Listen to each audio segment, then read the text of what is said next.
It begins with a single drop of green, trembling above a child's head. On a studio floor, sticky from yesterday's pranks, a kid waits under hot lights as an adult stares, unblinking. In the air hangs the cool chemical scent of slime.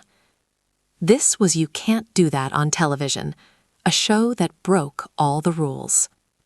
The series was steered by its young anchors, Christine McGlade, Lisa Ruddy, and Alastair Gillis, while versatile adults Abby Hagyard and Les Lai transformed into every clueless parent, tyrannical teacher, and bumbling official imaginable. Each episode tackled a theme, woven together by sketches, locker room confessions, and the infamous firing squad finale. The rules were simple and absurd. Say, "I don't know," and a bucket of green slime would fall. Say water, and a drenching downpour would answer. It was a world where honesty itself was a trap. Even the running gags had a bite. At Barth's Burgers, the questionable patties and the signature growl, "I heard that," turned mystery meat jokes into a sharp critique of the food industry and advertising spin. The show's rhythm was built on the contrast between natural, unpolished kid performances and the deadpan delivery of the adults. The magic was in its messiness. The props were real, the reactions genuine. That was chilled goo. Those were soaked sweaters, and the lockers clanged with startling reality. Beneath the surface, the endless slime and soakings served as a brilliant parody of behavioral conditioning. The unseen producer's bark, ordering the chaos, was a meta-joke about authority itself.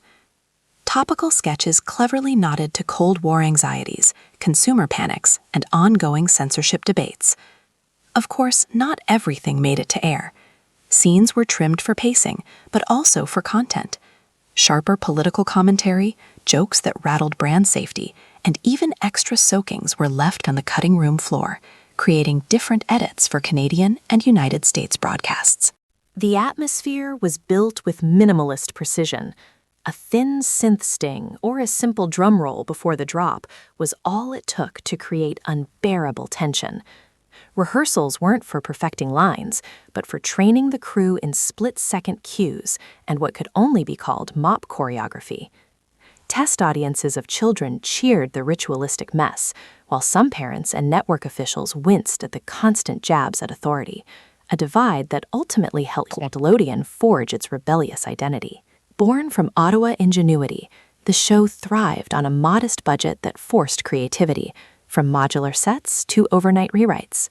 It ended as its young cast simply grew up, network strategies shifted, and compliance standards tightened. Yet its handmade honesty feels more urgent today, as we still debate what children's entertainment should be.